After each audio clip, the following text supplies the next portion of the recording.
Estamos em Faro, Algarve.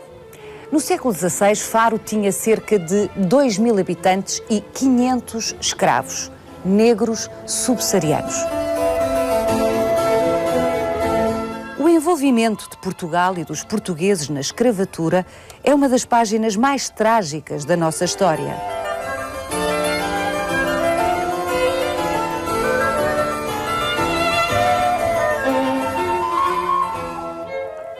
Mas a história que vamos hoje contar aqui é de alguma forma benigna.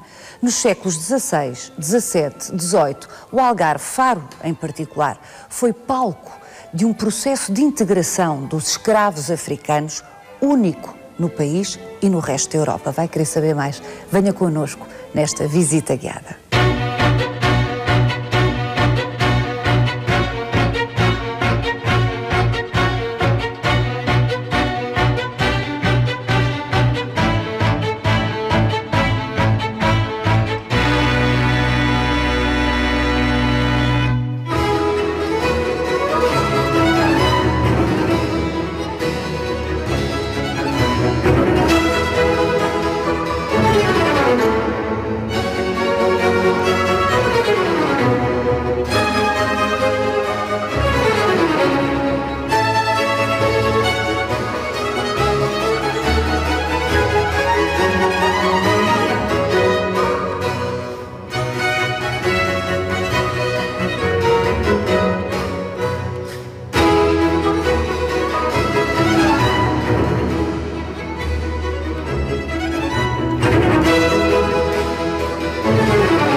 Francisco, aqui estamos à entrada da linda Sé de Faro. Já vamos falar desta igreja e da sua história, mas esta nossa conversa exige uma introdução de esclarecimento. Se nós fôssemos falar da história da escravatura em Portugal, mais propriamente do envolvimento de Portugal com o mercado de escravos, provavelmente deveríamos estar em Lagos. É verdade. Onde ainda existe um edifício que se supõe ter sido o local onde se fazia o mercado dos escravos. Mas, de facto, não é essa a história que nós vamos hoje aqui contar. Vamos seguir-lhe as pisadas, assim, Francisco Lameira, para contar que história, exatamente? Uma história muito interessante, em que, mais do que o mercantejar os escravos, vamos nos aperceber de como a população algarvia teve capacidade de aceitar e de miscigenar com toda esta gente. E muitos de nós, incluindo eu, já somos o resultado dessa miscigenação. Mas a um nível completamente, essa miscigenação é um nível muito mais fundo e tem uma escala, tem uma dimensão que nós não suporíamos.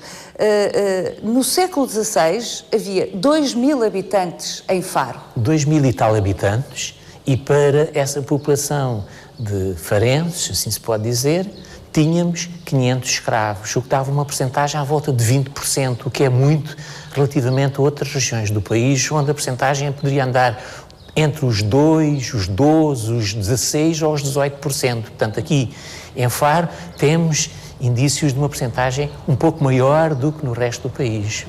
E esses escravos negros eram da África, do norte da África ou da África subsaariana? Era subsaariana. Portanto, negros. Negros. Também havia uma comunidade mourisca, mas essa será para outra ocasião. Para outras conversas. Exatamente. Muito bem.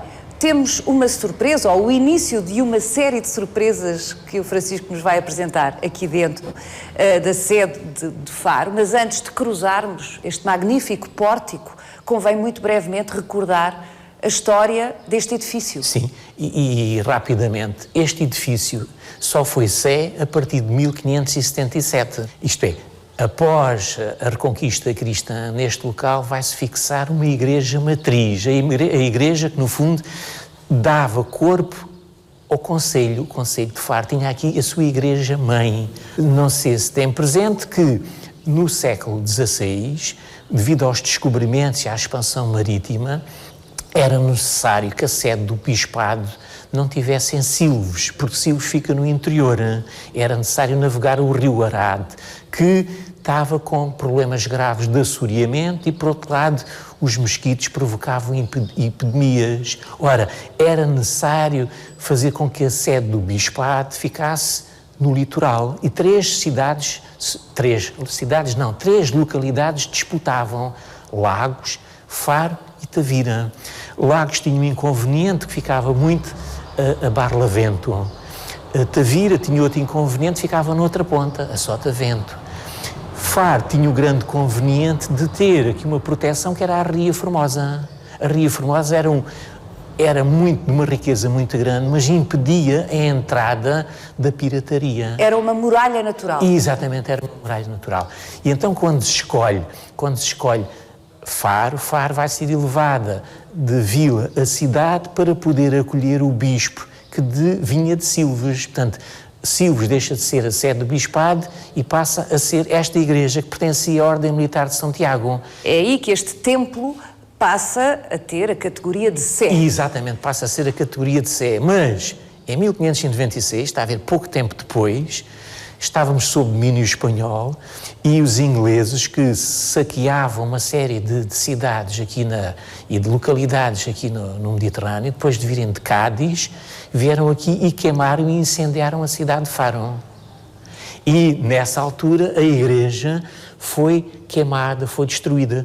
Daí que os arcos e a estrutura principal já é do princípio do século XVII e, portanto, os vestígios góticos sobrevivem, nomeadamente neste portal e em duas capelas laterais. Muito bem, sendo que, evidentemente, o retábulo, o da Capela Mor, da Capela Mor, tem lá obviamente, a data 1640, portanto já posterior a esta grande campanha. Já é posterior, portanto isto foram várias campanhas ou várias Exatamente. Obras sucessivas, não é verdade? Sim, para que se compreenda que não corresponde tudo exatamente à mesma época. Portanto, feita a introdução a esta lindíssima Sé, à Sé de Faro, talvez convenha então começarmos a seguir intensamente a pista da nossa história, que são figuras de negros no contexto das narrativas católicas, e isso é muito raro ou muito pouco frequente. Vamos ver.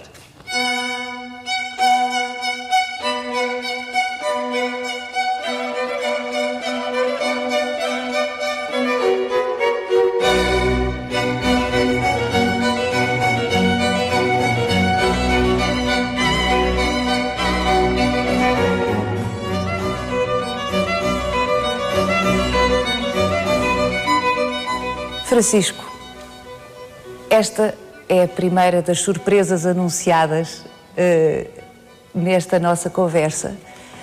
2 negros, pretos em rigor. Preto Exatamente. Era a expressão que se utilizava, não era? Nos a mais documentos? frequente, também se usava negros, mas a mais frequente era pretos. E nós éramos os brancos. E nós os brancos. No caso do Francisco Algarvio. Já está misturado. Misturados somos todos hoje. Estas 2 figuras são de quando? Ora, em princípio, nós não temos uma data escrita, mas temos o brasão do bispo Dom Simão da Gama, que é bispo no Algarve entre 1685 e 1703. Em 1703 é nomeado arcebispo de Évora. Portanto, isto que está aqui é dos finais do século XVII, princípios do século XVIII. Portanto, esta capela, toda a capela, sente seguro que estas figuras são da origem da capela, são originais. São originais. Portanto, significa que o Dom Simão da Gama, em 1690, manda reconstruir a antiga capela que já aqui existia. Portanto, a tal descrição que eu lhe falei há bocado, 1554, descreve existindo aqui uma capela com a confraria de Nossa Senhora do Rosário dos Pretos. O Dom Simão da Gama, em 1690, vai mandar reconstruir esta capela, que apesar de ser dos escravos africanos, no entanto, ele vai, no fundo, colocá-se na qualidade de protetor. E para quê? porque ele não sabia ainda que ia ser nomeado arcebispo de Évora e vai mandar construir isto para ser a sua sepultura. Portanto, no fundo, isto era uma capela privativa para receber a sua sepultura, para receber o seu túmulo. De facto, em 1703 ele vai embora e não foi concluída a obra prevista, mas de facto estas duas figuras de negros lampadários... Lampadários de lâmpadas, aliás, como se vê aqui, não é? Que iluminavam, não é? Exatamente, que iluminavam. Que é uma raridade, não se encontra em mais nenhum sítio do país. De facto, temos outras capelas com retábulos dedicados a Nossa Senhora do Rosário, ao São Benedito, a Santa Ifigénia, mas de facto estas duas figuras... Quando nomeia essas figuras, Nossa Senhora do Rosário, São Benedito, Santa Ifigénia, é porque tem uma relação particular com os negros? Exatamente. Não era só a Nossa Senhora do Rosário que servia de culto aos negros.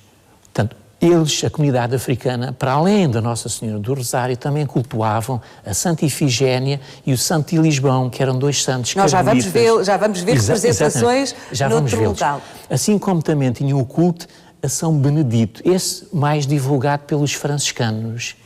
Às vezes na documentação surge a seguinte referência: São Benedito, ainda que preto nas cores, branco nas ações. Repara a piada. Portanto, no fundo, temos outros exemplos. Olhe, por exemplo, na igreja de São Francisco no Porto, naquela igreja tão interessante, lá está uma capela de Nossa Senhora do Rosário e de São Benedito. Agora, de facto, estas duas figuras são extraordinárias porque não se encontra em mais sítio nenhum do país. É uma referência explícita que, no fundo, isto era uma capela da população africana, com o patrocínio, de facto, do bispo. No fundo, repare, isto era uma obra de arte total, significa que a totalidade do espaço estava decorado. Lá em cima foi pintado de branco e com aquela cor, mas houve pintura de grotesco. Portanto, isto era uma obra de arte total. E foi aqui gasto muito dinheiro, 15 mil cruzados. Mas a comunidade africana não tinha essas possibilidades. Só saía, no fundo, beneficiada na medida em que o culto prestava-se num local de grande acolhimento, de grande qualidade, e o bispo também saía como porque era, de facto, um protetor.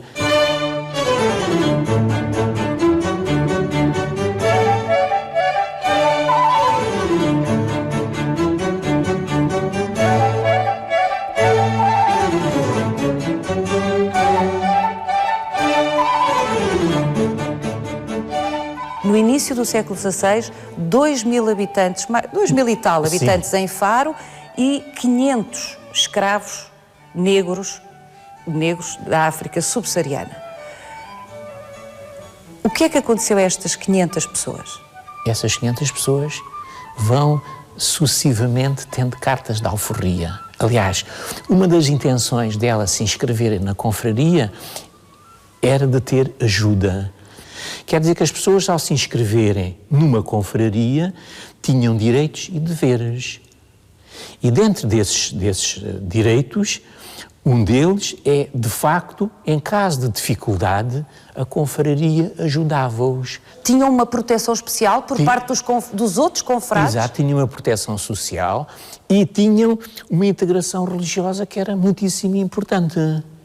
E, progressivamente, eles vão conquistando a alforria. As cartas de alforria são constantes e, na medida em que vão tendo essas cartas de alforria, vão se libertando.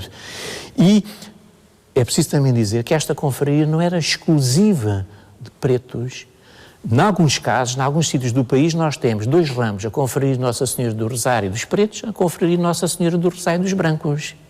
Mas neste caso aqui, ela é mista, quer dizer que também podiam estar aqui devotos da Nossa Senhora do Rosário sem serem pretos, sem serem africanos, podiam ser também... E que provavelmente intercediam pelos escravos. E logicamente que um dos objetivos era angariar fundos para que os irmãos conquistassem a carta da alforria. Portanto, compravam a liberdade... Compravam a liberdade dos seus irmãos, dos seus confrades. Negros. Mas que história extraordinária. E de facto, no fundo, toda essa gente foi sendo sucessivamente assimilada. E daí que as pessoas de Faro, uma parte do seu sangue, de certeza absoluta, que resultou dessa miscigenação.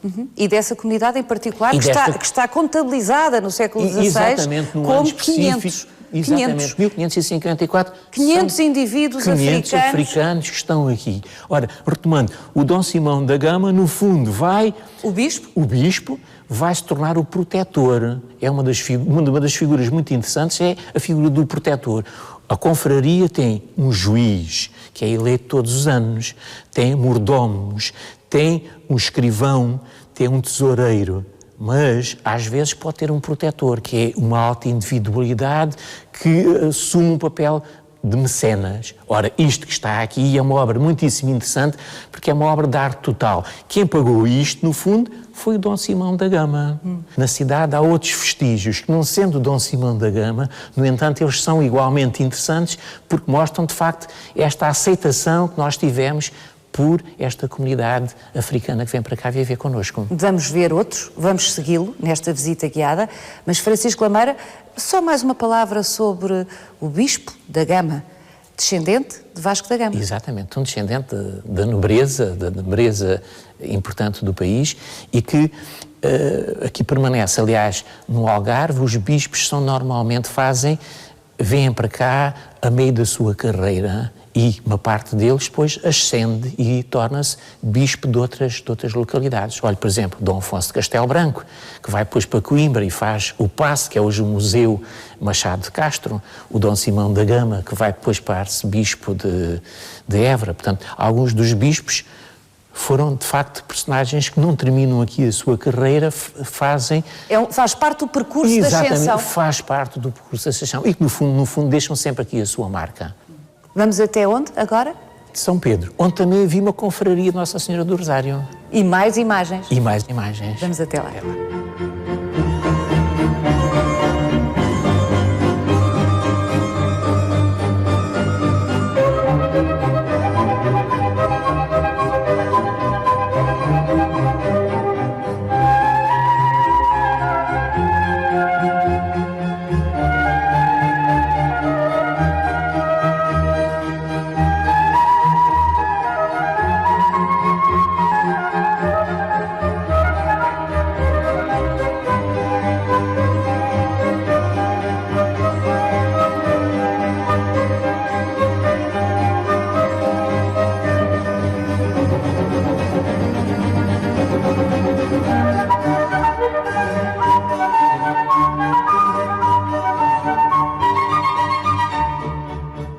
Esta pintura fala-nos de tudo aquilo que nos tem estado a dizer, do processo de miscigenação que se deu aqui muito particularmente no Algarve, em Faro, onde estamos. Nossa Senhora do Rosário a ser adorada por negros. Exatamente. Um africano a desempenhar o papel fundamental. Repare depois duas crianças pequeninas já vestidas perfeitamente à moda europeia.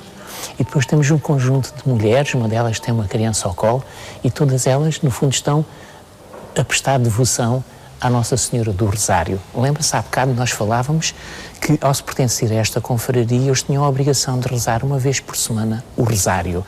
Portanto, era uma forma, ao fim e ao cabo, de se integrarem através de uma prática religiosa. Portanto, é um testemunho interessantíssimo da maneira tão interessante como esta comunidade se integrou, não só em termos sociais, mas também em termos religiosos, na vida urbana da cidade. E é importante observar, o Francisco já aludiu a isso, mas aos trajes. É verdade. Não é?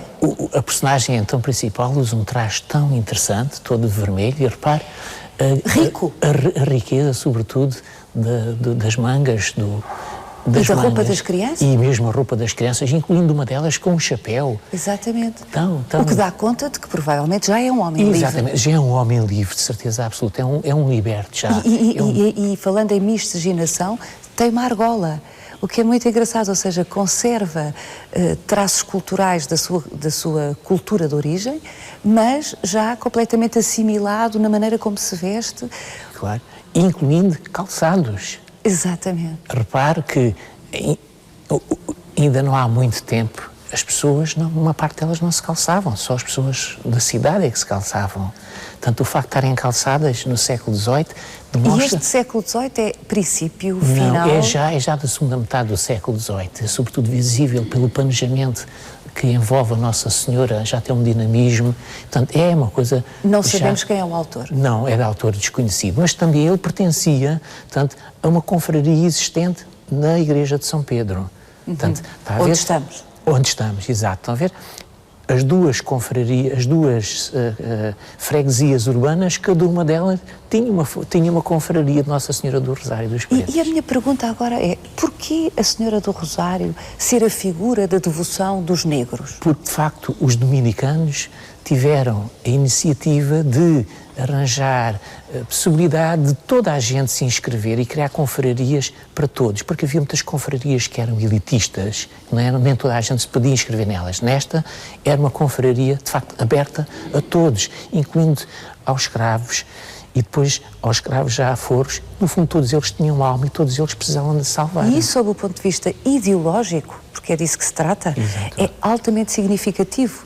Não é? Que no século XVI, no século XVII, no século XVIII, com escravatura instituída, Exato. ao nível da política oficial, não se discutia, pelo menos os beneditinos não discutiam, que os escravos tinham alma. Exato, tinham alma e, de facto, acabam por ter uma vivência idêntica a qualquer outra pessoa, a qualquer outro freguês, portanto, a qualquer outro habitante da freguesia.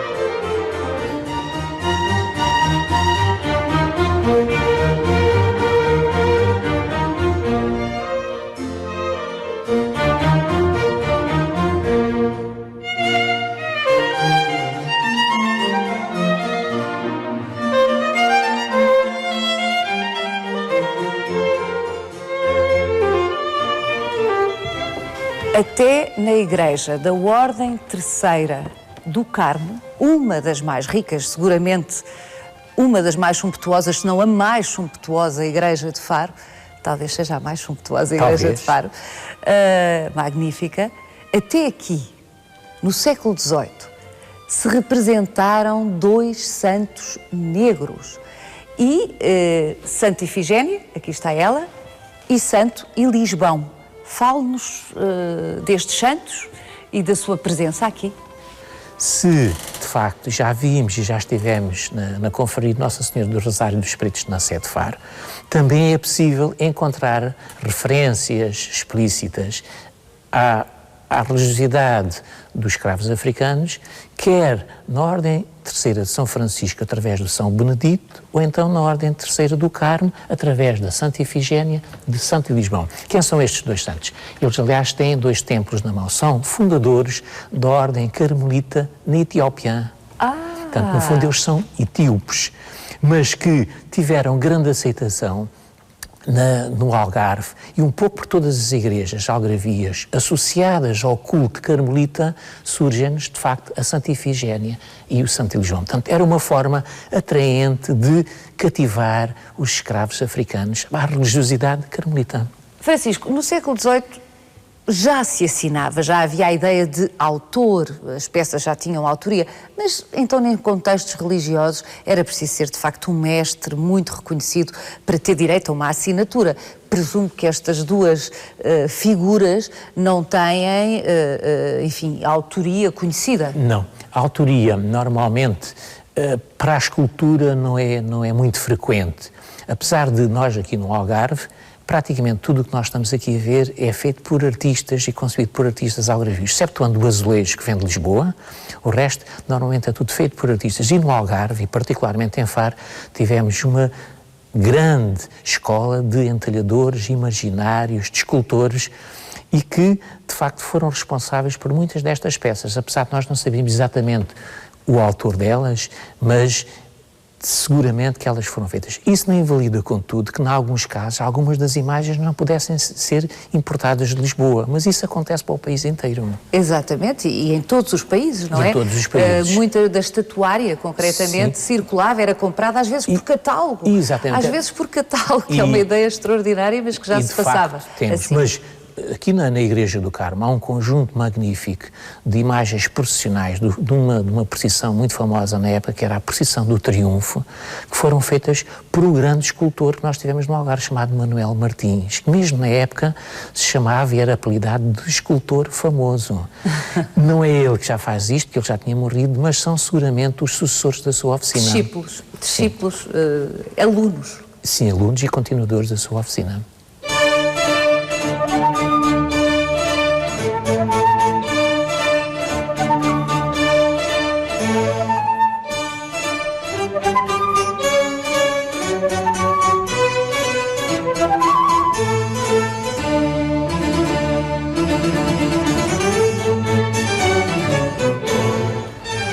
Francisco, pois vamos entrar, segundo aprendi consigo, na igreja de Santo António dos Capuchos, ainda no Centro Histórico de Faro. Tudo isto se passa no Centro Histórico de Faro.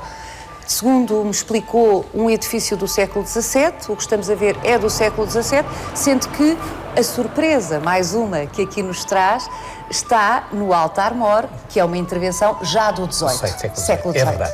Vamos ver. Vamos ver.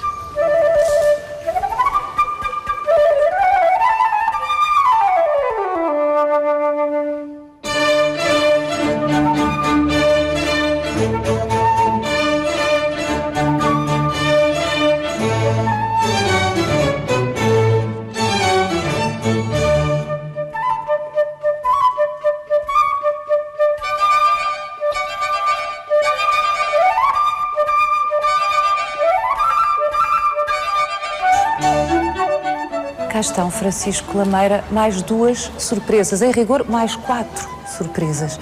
4 figuras... De Atlantes.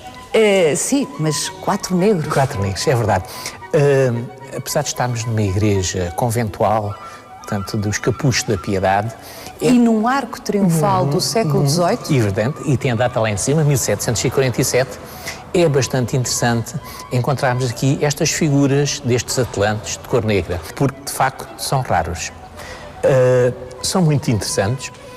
No fundo, eles enquadram, em termos arquitetónicos, o arco triunfal, surgem como pedestais e sustentam o céu. Portanto, fazem um enquadramento e é extremamente interessante como a figura dos negros, dos escravos africanos, está perfeitamente integrada no contexto social e religioso, de tal forma que é indiferente os atlantes serem brancos ou pretos, porque quer uns, quer outros podem suportar o céu.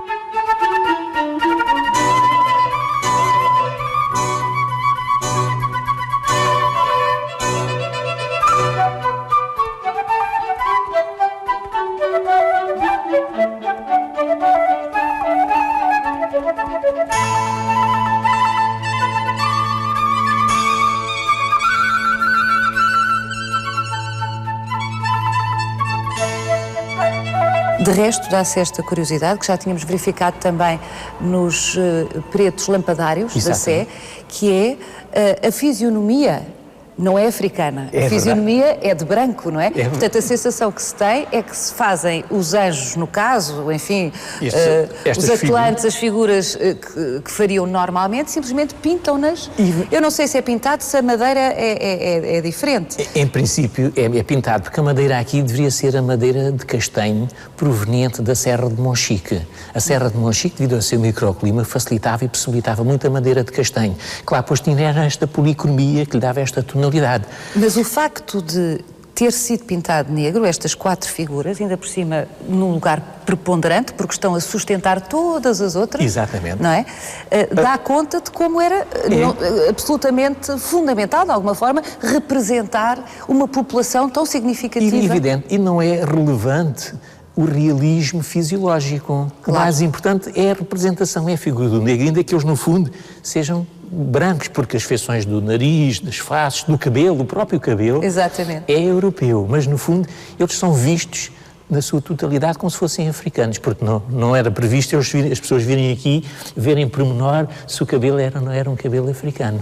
Os monges, porque é disso que se trata, Sim, isto era uma ordem... É uma ordem, embora fosse possível, em algumas cerimónias, vir aqui e ter acesso público, mas isto fundamentalmente era para a comunidade conventual que aqui existia. Mas, como digo, era possível também vir aqui, em determinados dias, assistir a população, vir aqui assistir a algumas cerimónias. Mesmo para um templo de uma comunidade conventual reservada, não sei se era de clausura ou não, mas não era de clausura, mas que se reservava, a maioria das vezes, o templo para as suas próprias orações, mesmo neste caso, houve a necessidade, em Faro, no Faro do século XVIII, de representar... É de facto uma sociedade plurirracial e que é bastante interessante. O que é mesmo interessante é que essa plurirracialidade tivesse necessidade de se exprimir iconograficamente em locais tão importantes como igrejas, não é? Necessidade e aceitação.